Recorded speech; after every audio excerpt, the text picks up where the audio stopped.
نے دیکھا کہ اللہ کا شکر میرے اوپر بندوں کا کوئی حق نہیں ہے، میں نے کسی کا دھرتی پہ حق نہیں مارا، ایک بات مجھے تسلی ہے۔ دوسرا، میں نے دیکھا میں کسی کی غیبت نہیں کرتا، میں کسی کی برائی نہیں کرتا، میں کسی کی برائی نہیں سنتا، پوری دنیا کے مسلمانوں کے بارے میں کسی ایک کے بارے میں میرے دل میں بغض کوئی نہیں ہے۔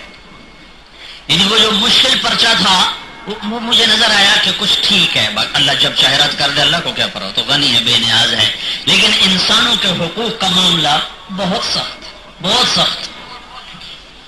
کسی کی امانت کھا گیا، کسی کا زمین، یا آج کل قبضہ گروپ نہیں ہے، طاقت آئی تو لوگوں کی زمینیں قبضہ کر لی، گھر قبضہ کر لیے، جائیدادیں قبضہ کر لی، عدالتوں میں جاؤ اور ساری زندگی دھکے کھاؤ، اندھے انسان اندھا قانون۔ تو جب حشر کا دن ہوگا تو اللہ تعالیٰ کے دربار میں مدعی آئے گا، یا اللہ یہ میری زمین کھا گیا تھا، یہ میرا مکان کھا گیا تھا، میری دکان پہ قبضہ کر گیا تھا، میرا مال دبا گیا تھا، تو اللہ اس کو بلائے گا، ہاں بھائی خان صاحب ادھر آؤ، کہ اس کا مال واپس کرو، اس کی زمین واپس کرو، اس کا گھر واپس کرو، اس کی دکان واپس کرو، جو بھی دبایا۔ کہے گا یا اللہ وہ تو مردان میں تھا، ادھر تو نہیں، کہ میں نے منگوا لیا ہے، جاؤ اس کو واپس کرو، اٹھا کے لاؤ۔ کہ یا اللہ کدھر ہے؟ کہ ادھر جا۔ کدھر؟ کہ آگ میں ہے، جہنم میں ہے۔ کہاں؟ یہ جہنم، یہ حطمہ، یہ لظا، یہ سعیر، یہ سقر، یہ جہنم، یہ حاویہ۔ جہنم اوپر سے نیچے شدید ہوتی جاتی ہے اور جنت نیچے سے اوپر حسین سے حسین ہوتی جاتی ہے۔ حاویہ جہنم کا سب سے خوفناک ٹھکانہ ہے، جس میں صرف منافق جائے گا، کافر بھی نہیں جائے گا۔ ان المنافقین فی الدرک الاسفل من النار، صرف منافق جائیں گے، کافر نہیں جائیں گے۔ مشرک کافر اس سے اوپر ہے، جہنم میں، سقر میں، سعیر میں، تمام جہنم۔ جہنم جہنم ان مسلمان مرد عورتوں کے لیے ہے جو کبیرہ گناہ کرتے کرتے مر گئے اور توبہ نہ کی۔ اللہ جس کو چاہے معاف کر، اس کا قانون ہے۔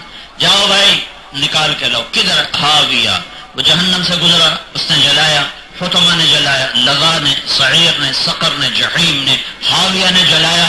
اب اس نے سارا مکان اٹھائے گا، سارا، سمجھ ہو، زمین اٹھائے گا، دکان اٹھائے گا، پیسہ ہے تو نقدی اٹھائے گا اور اس ساری کو سر پہ رکھے گا، اور پھر یہ ساری آگ پار کرتا کرتا کرتا جب جہنم کے کنارے پر قدم رکھے گا تو اللہ دھکا دے کے پھر نیچے گرا دے گا۔ پھر یہ اس دکان سمیت، زمین سمیت، گھر سمیت، دولت پیسہ جو کسی کا مار لیا اس سمیت یہ کلا بازیاں کھاتا ہوا نیچے جائے گا۔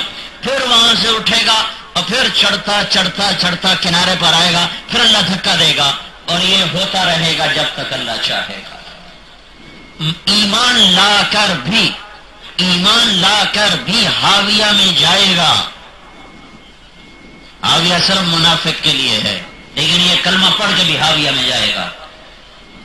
تو اس وقت ساری سوچیں تھیں، ایک طرف موت کی آہٹ، ایک طرف زندگی کی امید، نہ بیوی یاد تھی، نہ بچے یاد تھے، نہ ماں باپ تو مر گئے پہلے ہی، نہ اپنی زمین یاد تھی، نہ گھر یاد تھا، نہ جائیداد یاد تھی، نہ یہ ہلا گلا مجمع کی واہ واہ، اللہ کی قسم کچھ بھی دھیان نہیں تھا۔ یہ میں اپنی زندگی کو اس وقت پڑھ رہا تھا کہ کیا میں نے کسی مسلمان پہ زیادتی تو نہیں کی۔ تو میں نے کہا یا اللہ تیرا شکر ہے میں نے تیرے بندوں پہ زیادتی نہیں کی، میں کسی تیرے بندے کی غیبت نہیں کرتا ہوں، میں نہیں سنتا ہوں، میرے دل میں کسی کا بغض نہیں ہے۔ ادھر سے تو میں ہو گیا مطمئن۔ پھر میں نے اپنے اور اللہ کے تعلق کو دیکھا تو اس میں مجھے بڑی خیانت نظر آئی، بہت خیانت نظر آئی۔ تو میں نے کہا یا اللہ ایک میرے پاس امانت ہے، ایک میرے پاس خیانت ہے، خیانت کے بدلے میری خیانت کو معاف کر دے۔ اور تو اپنے حقوق کے معاملے میں تو ویسے ہی بڑا مہربان ہے، تو اپنے حقوق کے معاملے میں ویسے ہی درگزر کرنے والا ہے، اپنے بندوں کے بارے میں تیرا قانون سخت ہے، تیرا اپنی ذات کے بارے میں تو قانون ہے ہی بہت نرم۔ تو یا اللہ میں نے تیرے بندوں کے ساتھ زیادتی نہیں کی، البتہ تیرے حق میں کمیاں ہیں، وہ اپنے فضل سے معاف فرماتے۔ اور میرے بھائیوں، جو گھڑیاں اس وقت میں نے غفلت میں میری زندگی میں گزری، میں کہتا ہائے کاش وہ گھڑیاں میرے پاس ہوتی اور میں وہ اللہ کی یاد میں گزار لیا ہوتا، میں نے انہیں ضائع نہ کیا ہوتا، میں نے انہیں یوں غفلت میں نہ گزار دیا ہوتا کہ آج میرا سرمایہ وہی صبح اور شامیں ہیں، وہی دن اور رات ہے جس میں میں نے اپنے اللہ کو راضی کرنے کے لیے کچھ کیا، اور وہ جو وقت میرا غفلت میں گزرا ہائے کوئی لوٹا تھا اور میں کچھ کر لیتا۔ یہ ایک حسرت اس بات کی تھی کہ یہ میرا وقت جو ضائع ہوا میں اسے واپس کیسے لاؤں۔ پھر ساری زندگی دنیا کی نفی کی، 40 سال میں نے صرف 4 مہینے دنیا کا کام کیا ہے۔ 1984 میں ایک یورپ کا 4 مہینے کا سفر کر کے آیا، اس کے بعد میں بیمار ہو گیا، مجھے چھٹی ملی رائمنڈ سے 3-4 مہینے کی، تو میں گھر میں تھا، فارغ بیٹھا نہیں جاتا تھا، تو میں نے اپنے والد صاحب رحمت اللہ علیہ سے اجازت مانگی، اگر آپ اجازت دیں تو میں کپاس کاشت کراؤں، اس دفعہ آپ آرام کریں میں کاشت کراتا ہوں۔ کہنے لگے بیٹا ضرور کراؤ۔ 4 مہینے میں نے کپاس کاشت کرائی، جون، جولائی، اگست، ستمبر۔ میں نے اس کو جدید طریقے پر کیا، میرے والد صاحب قدیم طریقے پر کرتے تھے، سپرے میں اختلاف ہو گیا، وہ کہیں سپرے نہ کر، میں کہوں کرنا آج کی ضرورت ہے، یہ اختلاف۔ میں 1 کیا، 2 کیا، 3 کیے، چوتھا کیا، 5ویں کا سارا سامان تیار ہے تو میں نے خواب دیکھا، میرا ایک تائی کا بیٹا جوانی میں فوت ہو گیا، وہ مجھے خواب میں ملتا ہے اور بڑے اس کے چہرے پر غصہ ہے، اور سامنے ایک آدمی کھڑا ہے، اسے کہہ رہا ہے طارق جمیل سے کہو آگے سپرے کام نہیں آئیں گے، آگے سپرے کام نہیں آئیں گے، اپنے باپ کو خوش کرے۔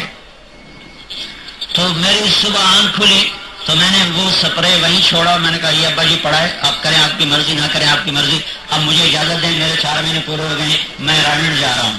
میں نے اپنا بستر اٹھایا اور رائمنڈ چلا گیا۔ یہ میری 4 مہینے ٹوٹل دنیا کی محنت ہے جب سے میں نے تبلیغ میں وقت لگانا شروع کیا ہے۔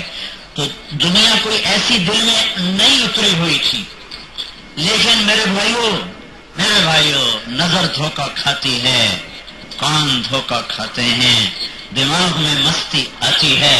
جب اللہ نے مجھے جھٹکا دیا تو جو دنیا کا صفر ہونا میں اس وقت سمجھا، میں قرآن بھی پڑھاتا ہوں اللہ کا شکر ہے، میں بخاری پڑھاتا ہوں اللہ کا شکر ہے، لیکن میں ابھی نہ حدیث پڑھا کے سمجھا نہ قرآن پڑھا کے سمجھا، میں اس جھٹکے سے سمجھا کہ میں نے ہزاروں دفعہ کہا دنیا دھوکے کا گھر اور مچھر کا پر اور مکڑی کا جالا اور ریت کا پانی اور دھوکا فریب فراڈ، لیکن میرا رب سن رہا ہے، وہ گواہ ہے، تم بھی گواہ رہو کہ اللہ کی قسم جو اس دنیا کا حقیر ہونا اس 5 گھنٹے میں میرے دل پہ اترا، وہ 40 سال کی تبلیغ اور تدریس اور تعلیم سے نہیں اترا تھا۔ کہ آئے ہائے ہائے اتنی حقیر دنیا کہ اب جو میرا تار زندگی کا ٹوٹے تو میرے ہاتھ میں ہے کیا ہے؟ میرا باپ زمین چھوڑ کر گیا، چلا ہی تو گیا، میں اس کے نشے میں تھا، ایک جھٹکا لگا کہ تو بھی تو 2 گز زمین کا مالک ہے۔ یہ شعر بہت پڑھا، تمہیں بھی سناتا ہوں، لیکن اس وقت سمجھ میں بہت آ رہا تھا۔ تو کہر سہوس کو چھوڑ میاں، مت دیس بدیس پھرے مارا، کہاں ملک دھکے کھاتے ہو۔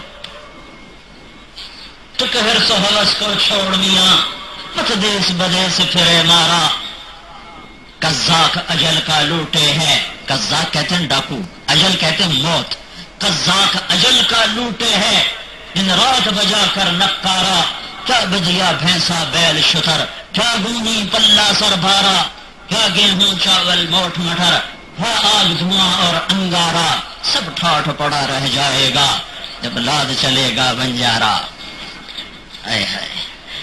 پہلے زمانے میں موبائل بازار لگتے تھے، موبائل بازار یعنی گھومنے والے بازار، ایسے شہر بڑے نہیں تھے اور ایسے ذرائع آمد نہیں تھے، تو ایک پورا قافلہ ہوتا تھا تاجروں کا جو سامان لے کے دیہاتوں میں نکلتا تھا، قصبوں میں نکلتا تھا، پھر وہ ایک جگہ جا کے بازار لگاتے تھے، پھر وہاں سارا ایک شہر آباد ہو جاتا تھا، 1 دن 2 دن 3 دن علاقے کے لوگ آ کے خرید و فروخت کرتے تھے، تو ایک شہر ہوتا تھا۔